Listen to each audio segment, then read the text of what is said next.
Marlène et Jean-Claude sommes très heureux de te présenter une émission très spéciale afin de comprendre les faits d'actualité. Merci pour ta fidélité. Merci une fois de plus de nous recevoir à ton domicile afin d'étudier la parole. Aujourd'hui, notre thème est « Dieu est omnipotent ». Qu'est-ce que cela veut dire? Avoir tout pouvoir. Nous avons vu que l'Éternel déclara dans Genèse chapitre 1er verset 26 « Faisons l'homme à notre image ». La référence de ce jour, c'est Genèse 35 verset 9 à 11. Genèse 35, verset 9 à 11. Je rappelle pour les nouveaux qu'il est fortement recommandé de chercher, de trouver la référence et de lire en même temps que moi. D'accord? Dieu a créé l'homme à son image. C'est ce que dit la Bible dans Genèse 1, verset 26.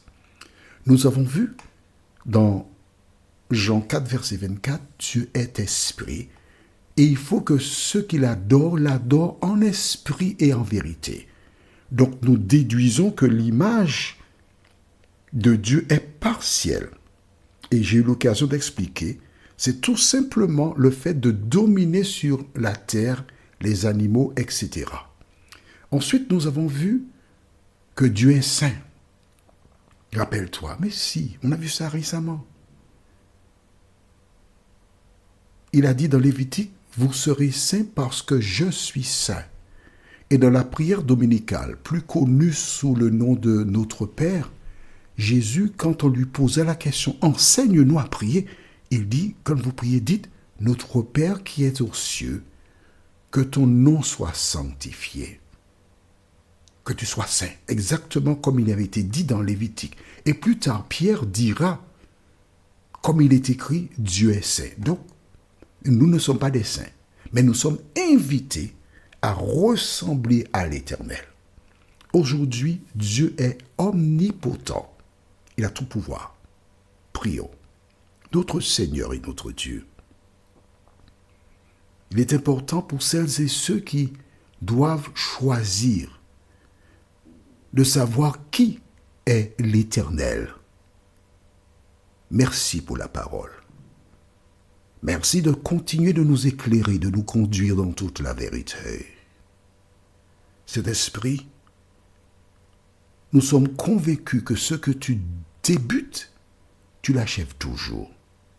Merci de nous avoir entendus, exaucés, car nous t'avons prié au nom de Jésus et pour ta gloire éternelle. Amen. Tu sais que ce qu'on appelle communément le peuple d'Israël, en fait, Israël, c'est le nom donné par Dieu à Jacob. Alors, il y avait Abraham qui a eu Isaac, Isaac a eu Ésaü et Jacob, qui sont des jumeaux, et c'est de là, de Jacob, il a eu 12 fils, et ces 12 fils, on appelle les 12 tribus de Jacob ou d'Israël, mais il y a un seul prénom de femme qui est mentionné, c'est Dina. Pourquoi? Dina, un jour, ils cheminaient, ils arrivaient quelque part. Et qu'est-ce qui s'est passé? En fait, Dina, c'est la fille que Léa avait enfantée, parce que Jacob a eu 4 femmes qui ont fait des enfants pour lui. C'est-à-dire, il aimait Rachel, mais son beau-père l'a trompé en lui donnant, en camouflant Léa, qui avait les yeux délicats. On ne sait pas ce qu'il y avait. Ensuite, il a fait des enfants avec Léa, puis Rachel, celle qu'il aimait, parce qu'en plus tard, Laban a donné Rachel. Il a fait des enfants avec une servante de Léa, c'était la première femme porteuse, on va dire ça ainsi, et aussi une autre servante, celle de Rachel. Un jour, cette fille, Dina, a voulu voir les filles du pays. Et Sichem, fils de Hamor, c'était un prince, il a aperçu la fille. Oh, la vie était belle. En ce temps-là, comme encore aujourd'hui, certains hommes pensaient avoir tout pouvoir. Et alors, si Shem a été, il a fait enlever, il l'a connu. Et après avoir consommé Dina, il a décidé qu'il voulait l'épouser. Il a demandé à son père de faire la démarche. Ce dernier s'est rendu vers Jacob pour demander la main de Dina. Il a dit, bon écoutez, quand mes fils rentreront, on en reparlera. Quand les fils arrivèrent, il raconta ce qui s'était passé. Ils étaient en colère. Et deux d'entre eux, je vais taire leur prénom, ont monté un plan afin de tuer les hommes. Bien qu'ils aient demandé, la main était prête à payer pour Dina. Et quand ils ont ramené les femmes, les enfants, tous les biens des hommes, Jacob a dit, vous êtes malade, mais on va me tuer. Pourquoi je te raconte l'histoire? C'est pour que tu saches comment le diable s'est organisé. Il savait que celui qui viendrait lui écraser la tête descendrait d'Abraham et forcément de Jacob. En incitant ces deux garçons à agir de la sorte, il voulait monter toutes les personnes de la contrée contre Jacob et exterminer Jacob, ses fils et ses petits-enfants. Jacob était en difficulté. Il s'est donc tourné vers Dieu qui lui donna la solution et Dieu le protégea. Nous lisons maintenant dans le livre de Genèse 35. Je t'ai donné une petite idée, mais je te conseille de lire l'histoire. Elle est belle dans Genèse 34. Lisons maintenant dans Genèse 35, les versets 9 à 11.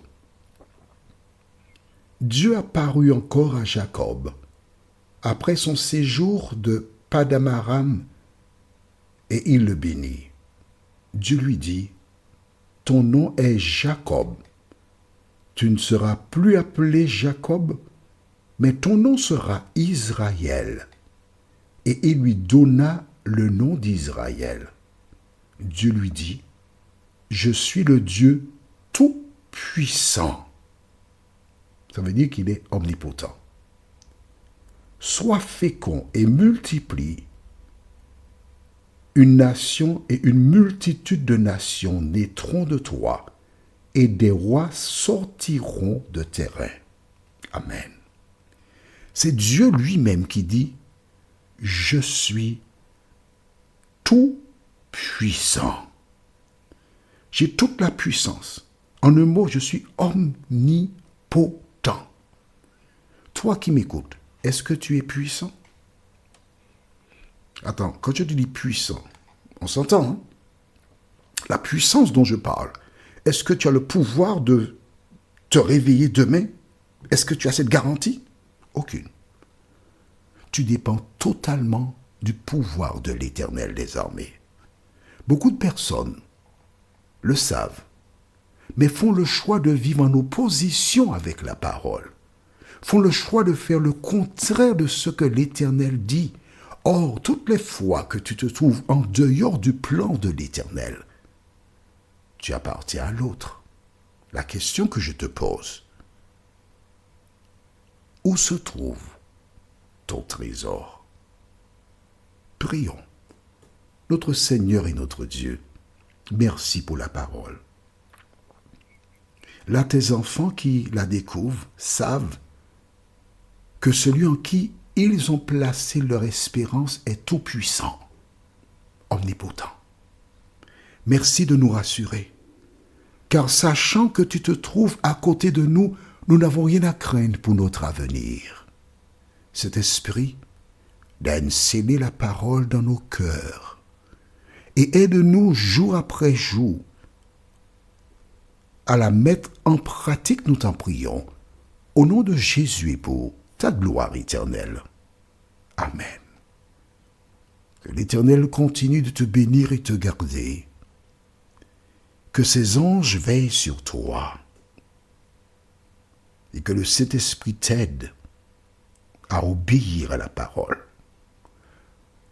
Notre prochaine étude s'intitule « Dieu est omniscient », c'est-à-dire il connaît tout.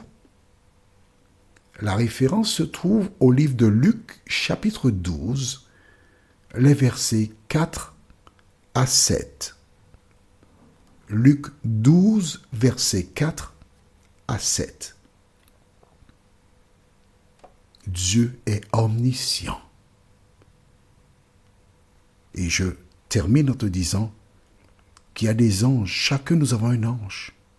Un ange qui note scrupuleusement tout ce que nous faisons, tout ce que nous disons. Et cela est inscrit dans un livre. Je te souhaite de ne pas donner du fil à retordre à l'ange gardien que Dieu a placé à ta disposition. Il me tarde de te retrouver. Nous sommes parvenus au terme de notre réflexion. Si d'aventure tu as une question, il te suffit d'envoyer un message par le biais de WhatsApp au numéro suivant, plus 596 696 88 93 93.